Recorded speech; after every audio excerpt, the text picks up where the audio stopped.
Welcome to the Newsworthy. All the day's news in less than 10 minutes. Fast, fair, fun, and on the go.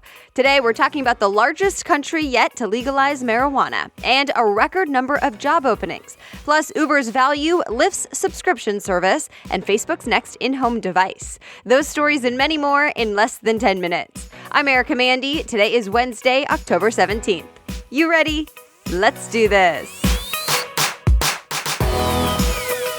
All eyes on Canada today. It is now officially the largest and highest profile country to allow and regulate legal recreational marijuana. As the clock struck midnight there, CBC showed people already lined up and ready to buy at stores. NBC News says more than 100 legal pot shops are now open across the nation, but that's pretty small compared to what will surely be a growing marketplace. In fact, CNBC's host Jim Cramer said he thinks legal marijuana might be the most disruptive force since Amazon, although plenty of other experts say it is overhyped and overvalued. Either way, the New York Times points out each province is doing it a little differently. So some are saying you have to be 18, others say 19. They can also choose their own quantities allowed and smoking locations. Some say it'll be a bit confusing at first. Ontario is the most populous province, and it's still figuring out its regulations, so don't expect marijuana stores there until next spring. That said, Canadians can order online starting today and have the weed delivered. Critics still question how big this market will really be, how police will handle impaired driving, and whether or not more children will get their hands on it.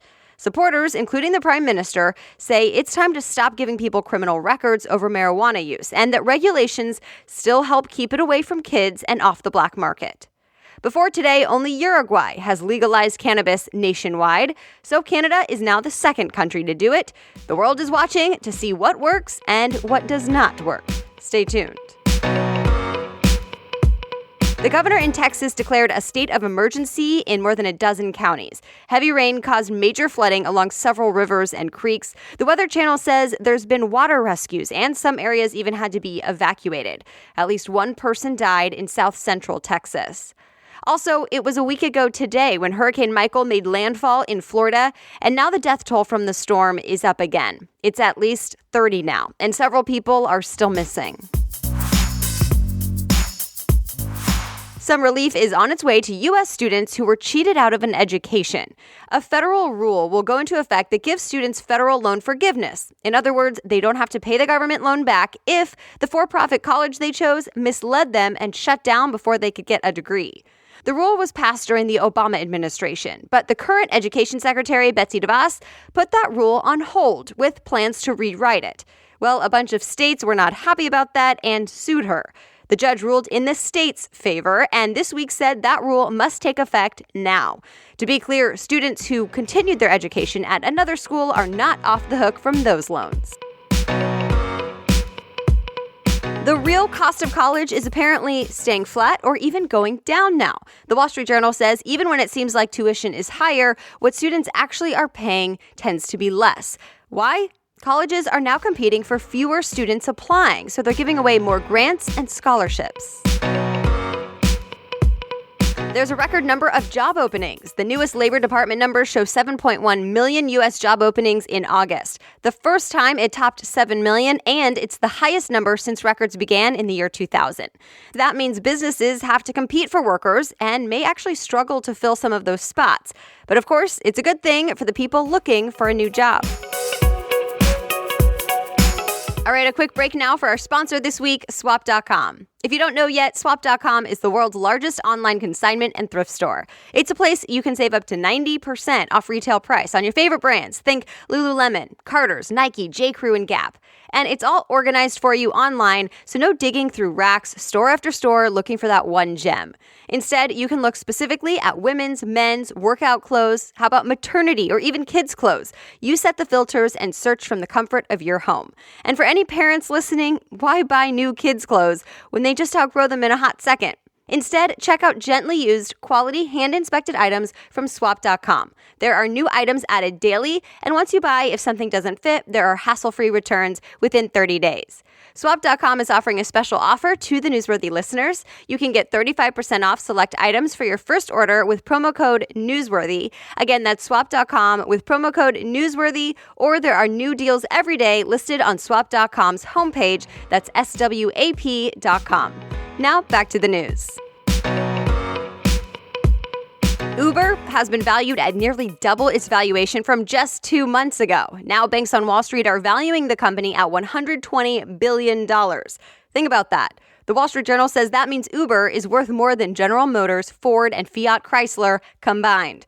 Uber is getting ready for an initial public offering, or IPO, early next year. And Uber's biggest competitor, Lyft, is also looking to go public in the first half of next year and is expected to be valued at more than $15 billion. Speaking of Lyft, it's official now. Monthly Lyft subscriptions are out of the test phase and ready for the masses. The Lyft All Access plan is now available to everyone in the U.S., but that doesn't necessarily mean it's the right choice for everyone. You need to take enough Lyft rides to make it worthwhile. The Verge reports the Lyft All Access plan costs $299 per month, and you get up to 30 $15 rides a month. If your ride is more than that $15, you pay the difference. It's all part of a bigger plan Lyft has in mind to get people to ditch their cars altogether. But be warned, rides you don't use do not roll over, and tips are not included.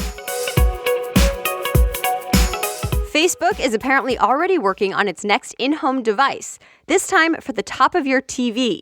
We recently talked about Facebook's new video chat smart display called Portal, and now Cheddar reports the next product on the list could include another camera-equipped device. This time it would work with your TV for video chat and media viewing. For now, it's codenamed Ripley. Expect more details as soon as spring of next year. There were 2 social media errors you may have noticed yesterday. First, did you get weird notifications on your phone from Twitter? It looked like a bunch of numbers and letters that really made no sense. Well, a bunch of people did get that, and TechCrunch says Twitter fixed the issue and is telling users not to worry. It was apparently a bug with the code, but it is not a security concern. Also, YouTube went down last night for about an hour and a half, which is sort of a big deal when you're the second most visited website in the world. The company says it's now fixed, but has not said yet why this happened. A Harry Potter parody play is about to make history.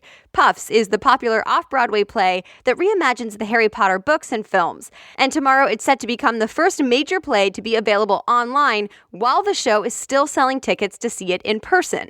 The Verge says it'll be a sort of test case for future plays in this digital era. It will be available on the streaming service Broadway HD tomorrow and then on iTunes and Amazon starting November 22nd. And that's it. Thanks so much for listening. If you got value out of today's episode, I would love to hear from you. Leave a review on Apple Podcasts or wherever you listen.